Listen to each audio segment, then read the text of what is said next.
আসসালামু আলাইকুম রহমতুল্লাহি ওয়া বারাকাতুহু। প্রিয় ভাই বোনেরা, যাকাত কাদের উপরে ওয়াজিব, যাকাত কাদের উপরে ফরজ, আমরা কিভাবে জানবো? প্রিয় ভাই বোনেরা, যার ঘরের মধ্যে 52.5 তোলা রূপা বা 52.5 তোলা রূপার সমপরিমাণ টাকা পয়সা আছে, বা যার ঘরে 7.5 তোলা স্বর্ণ আছে, বা 7.5 তোলা স্বর্ণ সমপরিমাণ টাকা পয়সা আছে, তার উপর যাকাত ওয়াজিব, তাকে যাকাত আদায় করতে হবে। বর্তমান যদি ধরি আমরা মূল্য, তাহলে 60,000 দাঁড়াবে।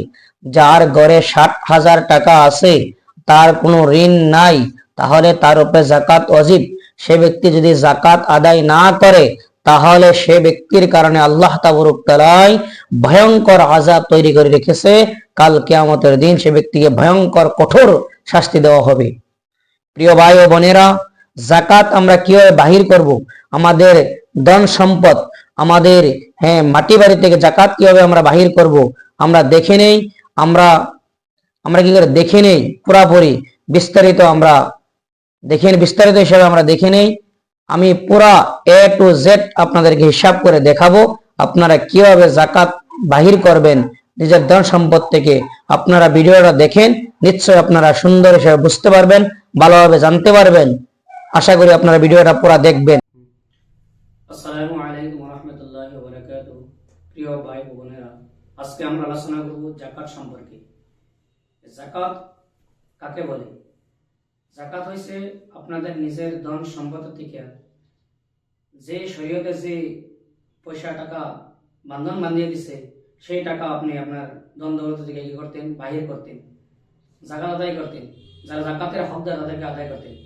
আল্লাহ রাব্বুল ইজ্জতে কোরআনের মধ্যে বলেছেন, ওয়াকিমুস সালাতা ওয়া আতুজ যাকাতা ওয়ারকাউ মা'আর রাকিঈন। তোমরা কি করো? নামাজ কায়েম করো, যাকাত আদায় করো, আর রুকুকারীদের সঙ্গে রুকু করো। প্রিয় ভাই বোনেরা, আল্লাহ তাবারক তাআলা আরেক জায়গার মধ্যে বলেছেন, ইন্নাল লাযীনা আমানু ওয়া আমিলুস সালিহাতি ওয়া কামুস সালাতা ওয়া আতুজ যাকাতা লাহুম আজরুহুম ইনদা রাব্বিহিম ওয়া লা খাউফুন আলাইহিম ওয়া লা হুম ইয়াহজানুন। যে নিশ্চয় যারা ঈমান এনেছে আর নেক কাজ করতেছে, আর কি করতেছে?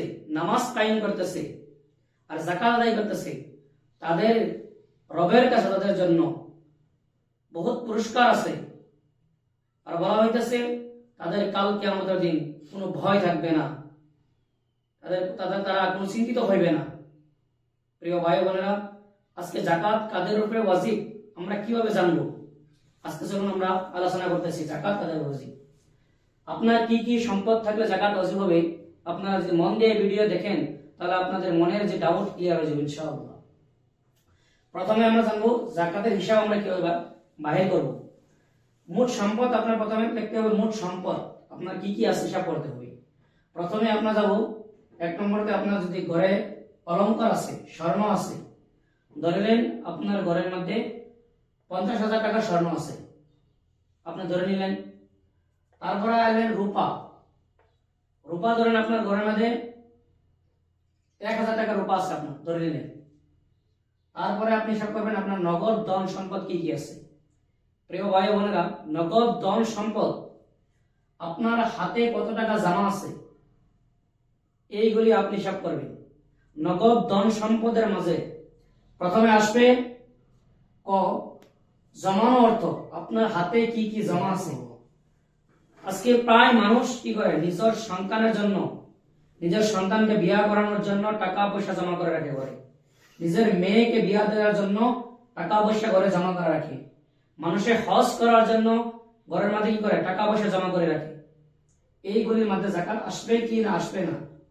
জি হ্যাঁ, যদি কোনো ব্যক্তি নিজের মেয়ের বিয়ের জন্য টাকা পয়সা ঘরে জমা করে রেখেছে, তার মধ্যে যাকাত আসবে। ছেলের বিয়ের জন্য টাকা পয়সা জমা করে রেখেছে, যাকাত আসবে। হজের জন্য টাকা পয়সা জমা করে রেখেছে, যাকাত আসবে। তারপরে আমরা জানবো আপনার ব্যাংকে যে জমানো টাকা আছে, সেই টাকার যাকাত আসবে কিনা। আপনার ব্যাংকে যে টাকা জমানো আপনার আছে, সুদ বাদ দিয়া সেই টাকার আসল যাকাত আসবে, ঠিক আছে।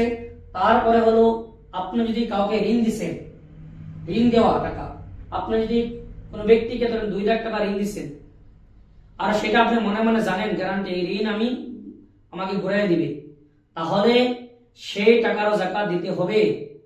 সেই টাকা যদি আপনার হাতে আসে তারপরে জাকাত দিলেও বাকি যে কয়েক সাল, যে কয়েক বছর অতিবাহিত হয়েছে সেই অতিবাহিত বছরের জাকাত দিতে হবে। আর যদি আপনি ইচ্ছে করেন যে সেই টাকা তো আমার হাতে আসবে, আমি এখনই কি করি, জাকাত আদায় করে দিই, জাকাত আদায় হয়ে যাবে, জাকাত আদায় করতে লাগবে। তারপরে হলো আপনি দোকান নিয়েছেন সিকিউরিটি দিয়ে, আপনি বাসা বাড়ি নিয়েছেন সিকিউরিটি দিয়ে, আপনি যে বাসা নিয়েছেন সিকিউরিটি দিয়ে, এই সিকিউরিটি যদি আপনি বাসা ছেড়ে দেন, তারপরে যদি আপনাকে সিকিউরিটি ঘুরাই দেয়, তাহলে এই সিকিউরিটির উপরে জাকাত আসবে, আপনার জাকাত দিতে হবে।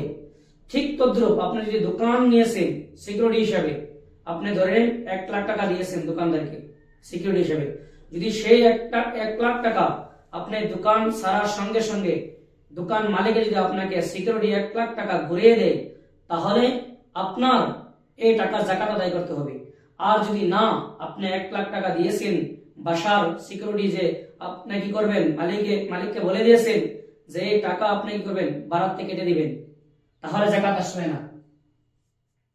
তারপরে আমরা হিসাব করব সর্বমোট আপনার ব্যবসা যদি আছে, আপনার ব্যবসা যেগুলি সামান আছে, যেরকম আপনি কাপড়ের ব্যবসা করতেছেন, কাপড়ের ব্যবসার মধ্যে আপনার যেগুলি সামান আসতেছে সেইগুলি সামানের আপনি হিসাব করতে হবে। ধরেন আপনি কাপড়ের ব্যবসার সামান আছে আপনার উদাহরণস্বরূপ 900 টাকা, আপনি সিকিউরিটি বা দোকান ভাড়া দিয়েছেন 50,000 টাকা, আপনি কাউকে ঋণ দিয়েছেন 2 লাখ টাকা, আপনি ব্যাংকে জমা রেখেছেন 50,000 টাকা, আপনি ছেলের বিয়ার জন্য অর্থাৎ বা মেয়ের বিয়ের জন্য বা হজের জন্য আপনি 1 লাখ টাকা জমা করে রেখেছেন, আপনার হাতে নগদ ধন আছে 50,000 টাকা, আপনার ঘরে রূপার গহনাবাদী আছে 1,000 টাকা, আর স্বর্ণর অলংকার আছে 50,000 টাকা। আমরা যদি গোটে পুরাপুরি হিসাব করি তাহলে মোট দাঁড়াবে 5,60,000 টাকা। লোন নিয়েছেন 3 লাখ টাকা লোন নিয়েছেন আপনি, লোনের মধ্যে 2 প্রকার হয়ে যাবে, আপনি লোন পার্সোনাল আর হয়ে যাবে প্রফেশনাল। আপনি পার্সোনাল লোন নিয়েছেন, আপনি ব্যক্তিগত হিসাবে আপনার নিজের জন্য, আপনার ফ্যামিলির জন্য, আপনার ফ্যামিলির কোনো অসুবিধা হয়েছে, আপনার নিজের কোনো অসুবিধা হয়েছে, আপনার ঘরের মধ্যে কোনো ঝামেলা হয়েছে, সেই ব্যক্তিগত হিসাবে আপনি পার্সোনাল হিসাবে আপনি লোন নিয়েছেন 3 লাখ টাকা, তাহলে এই 3 লাখ টাকার জাকাত এইখান থেকে কাটতে পারবেন আপনি। এই যে 5,60,000 টাকা হয়েছে সেখান থেকে কাটতে পারবেন। কিন্তু যদি আপনি পার্সোনাল লোন না নিয়ে প্রফেশনাল লোন নিয়ে থাকেন, আপনার কোনো বিজনেসের জন্য, ব্যবসার জন্য আপনি লোন নিয়েছেন 3 লাখ টাকা, 3 লাখ টাকা লোন নিয়ে আপনি কি করছেন, 2 লাখ টাকার আপনি কি করছেন, আপনার দোকান বানিয়ে ফেলছেন, আপনার কোম্পানিতে ঘর বানিয়ে ফেলছেন, এই 2 লাখ টাকা আপনার এইখান থেকে কাটতে পারবেন না। বাকি থাকলো 1 লাখ টাকা। 1 লাখ টাকা আপনি কি করছেন, নিজের দোকানের মধ্যে লাগিয়ে দিচ্ছেন, কাপড় কিনে ফেলছেন নিজের দোকানের জন্য, এই 1 লাখ টাকা আপনি এইখান থেকে কাটতে পারবেন, মাইনাস করতে পারবেন, আপনার 2 লাখ টাকা মাইনাস করতে পারবেন না। সর্বমোট এখানে যদি আমরা হিসাব মিলাই, তাহলে 3 লাখ টাকা 2 লাখ টাকা আপনি করছেন, নিজের কোম্পানির জন্য দোকান বানিয়েছেন, নিজের কোম্পানির বিল্ডিং বানিয়েছেন, আর 1 লাখ টাকা আপনি কি করছেন, দোকানের মধ্যে মাল উঠাইছেন।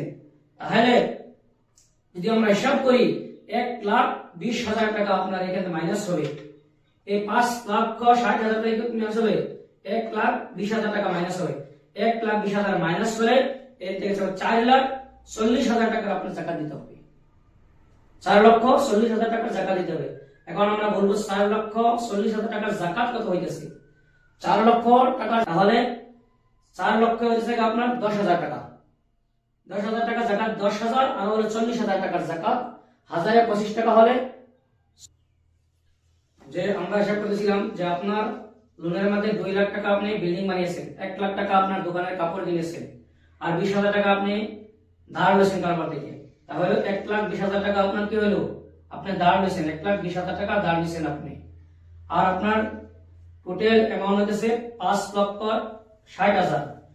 1,20,000 মাইনাস করলে 5,60,000 থেকে 4,40,000 থাকবে।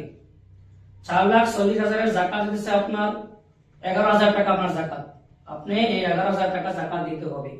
এখন প্রশ্ন হয়, আপনি মাটি কিনেছেন, জমিন কিনেছেন, এই জমিনের জাকাত আসবে কি না?